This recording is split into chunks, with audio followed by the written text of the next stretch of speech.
if you're watching this video right now, you are probably wasting your life. And I'm not saying because you're watching this video, I'm just saying that this is a part of you wasting your life. Now, I'm going to make sure that you're wasting as little life as possible through what I'm about to say next. All right? So, here I go, not wasting your life a little more than you already are.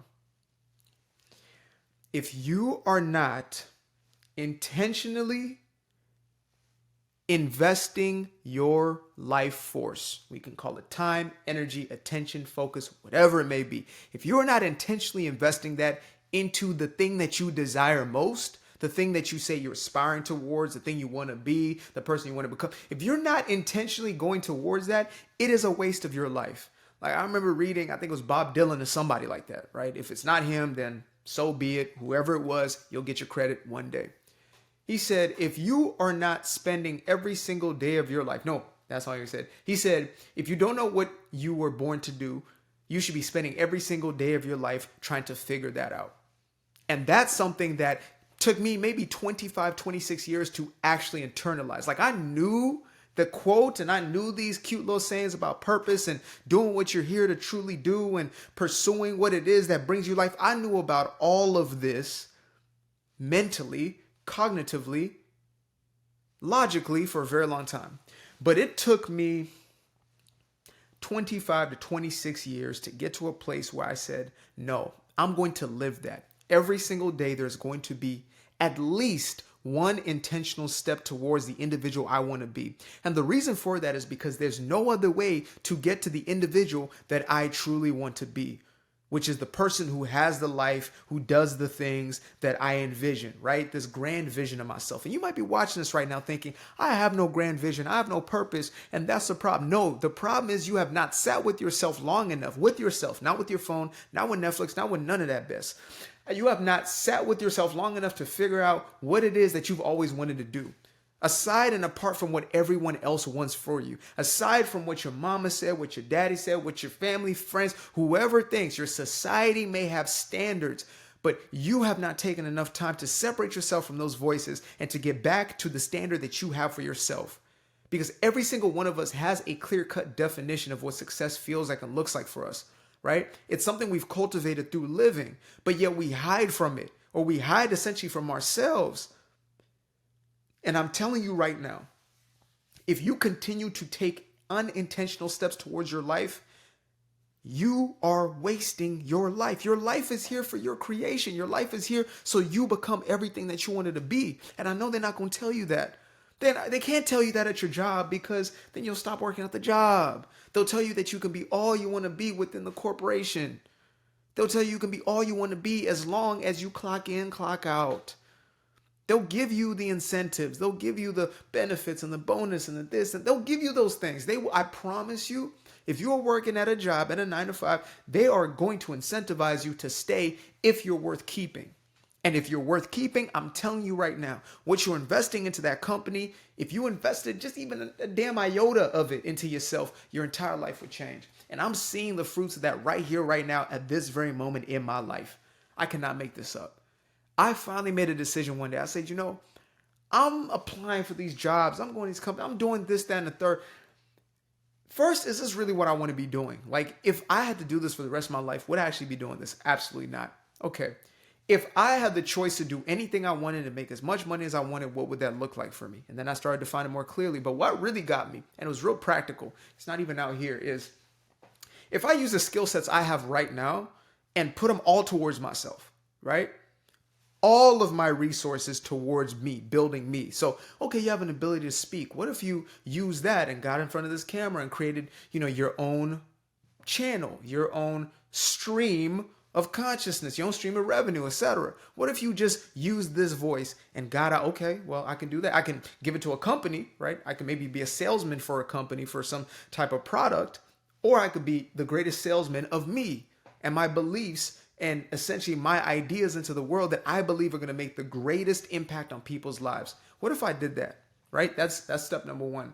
Then I said, well, what if you gave your skills, your technical skills? I mean, email marketing, copywriting, this, because I came from digital marketing. So I have a plethora of these random or seemingly random skill sets that could be utilized in a company and it could grow your business. Like I could help to blow your business up, but why would I give all of those resources to you and what you're building and not to myself when I know what I have to give will truly change people's lives for the better?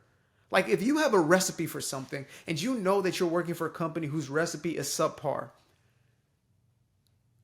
why on earth would you not create your product with your recipe that's actually going to be for the best of others as well as yourself monetarily? Well, it's because we've been lied to. We've been told that we're not worthy. We've been told that we're not good enough. We've been told that we are not adequate. We're not the entrepreneurial type. We're not the CEO type. We're not this, that. Well, guess what? There was no CEO type. The CEO was created internally, then externally. There had to be mental shifts, dynamic shifts of how an individual thought about themselves in order for them to create a new life for themselves, in order for them to occupy different spaces in different arenas. And instead of hating on those folks, we could actually take notes. We could learn from them. And I don't necessarily say follow the path of another individual, but I say if you look at somebody's mindset and the way in which they think and the way in which they operate, how they see the world, it will shift everything for you. They're not over there in the victim mentality. You might look at them and say, oh, they're greedy, they're this. You don't know them. You haven't studied them. You haven't sat in a room with them. You have not. There are people in your inner circle right now who are 10 times more corrupt than any CEO you'll ever meet. But yet you say they're corrupt because you need a justification to remain where you are.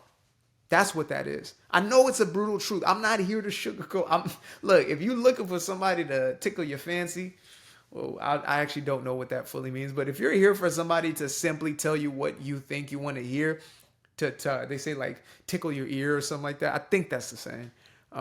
If that's what you're looking for, I'm not the one at all. Like I would suggest going anywhere else in the world. But for the ones who are ready for that true truth, the ones who are ready to actually transform their lives, actually do something about their life experience to create the vast, this mega life essentially, then I would suggest doing exactly this. Number one, stop being a victim within your own story. I understand that people are victimized. Every single one of us has been through a situation of betrayal where somebody's done something, said something. All of us have experienced, and some the deepest, darkest type of experiences. Yet even in spite of that, there are many who have been through darker things that we could even anticipate within our lives that are living as heroes in their own story. They're not the victim in their story because that's a choice. To remain in victimhood is to get a residency in victimhood. And that's what we're not going to do. Absolutely not. So for those of you out there who are looking at your life right now and saying, what do I do? Where do I start? I say start here. You need to separate yourself from all these distractions just for one, I would say day, but take just an hour, 30 minutes at most. Sit by yourself, get a notebook out, whatever it is. If you doodle all the time, doodle the whole time, if that's all you got. But you're going to start to get back to a state of consciousness where you're remembering who you are. That's what meditation is really about, right? For those who stop making excuses about not meditating, you will see that when you are in that reflective space, whatever that looks like for you, you will start to see who you are. Ideas will start to pop up. Things that you never thought possible start to come up. More brilliant than ChatGPT, whatever the hell, like more brilliant than all of those things combined, because you are human. You are inherently the divine. You are inherently the creator. You're so impressed by computers, but they were created by humans like yourself, not more impressive humans like yourself. So there's something in you that has a potential of being unlocked if you're willing to allow that thing to be unlocked. Voice hella cracked. Allow that thing to be unlocked. If you're allowing yourself to be in a place where you can truly tap in with you, you will find everything there. And I promise you, life is going to shift. And once you're in that space, then I'm going to give you this piece of advice because it's something that truly shifted things for me. I asked myself the question, practical question. If you were to give yourself the exact same time and the exact same skill sets or the equivalent of those skill sets that you're giving to your job, to yourself, where would you be in life? Like even if you are, I don't give a damn if you're an Uber, right? Let's say you were a driver and that's what you did, right? Your skill set was driving and communicating with people, etc. If you were to do that for yourself, let's say, right? What type of business would you build?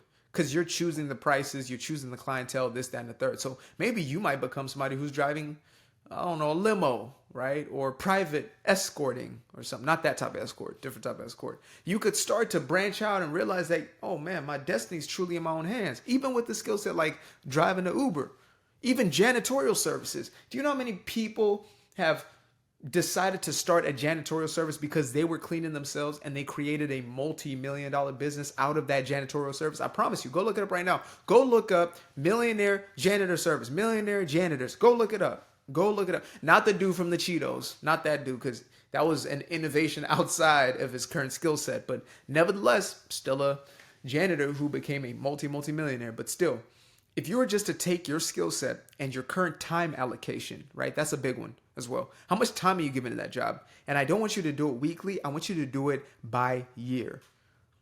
I got an offer for a 6-month contract, and it was for a marketing position, etc. And when I looked it over, this is when I was still like in the in-between phase, right? Am I going to jump fully into this, or am I maybe going to take a job? And right. And that wasn't too long ago. I'll be honest with y'all. And when I looked at that offer and my spirit kicked in, I was like, hell no, bro. What? And it said, calculate the time that you would spend on this. And as I calculated out the time, there was around just the 40-hour work week. There's the regular 40-hour, not the extra that I'll put on it. Because you know I'm going to put the sauce on it. You know I'm going to do that. If I'm going to do anything, I'm going to put that extra on it. So just the regular 9 to 5, no commute time, no thinking about the job, stressing about the job, none of that. Just straight 9 to 5, 8 hours for 5 days a week would come out to 960 hours for that contracted time. 960 hours. Now, if I broke that down and said, what can I do with 960 hours of my life? You might think right now, well, I don't know, that doesn't sound like much. Okay, do the math. Sit here for an hour. Like I double dog dare you to sit in a chair in meditation for an hour and see if that's not the longest hour in your entire existence. An hour is a long time. A very long time. A lot has been done. You can build an entire website if you sat there for maybe 2-3 hours, like an entire thing from top to bottom. If you have a little bit of experience, a little bit of a quote unquote experience. If you just YouTubed it right there, you would do it in a day, in 8 hours, right? You get the whole thing done. So just imagine 960 of those. What would you do with your life with that? Now, I had obviously doubled that up because, and that was, by the way, the vacation time, et cetera, even considered with the 9 to 5. So a year is going to be double that. Yeah. Once you start really counting your life like that, you realize how much life is wasted.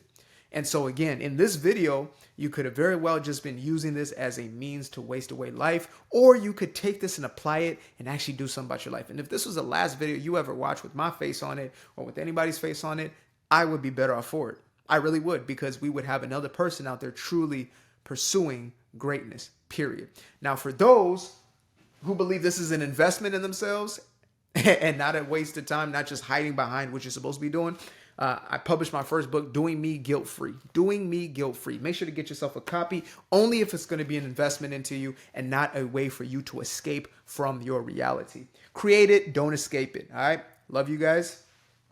Till the next time, peace.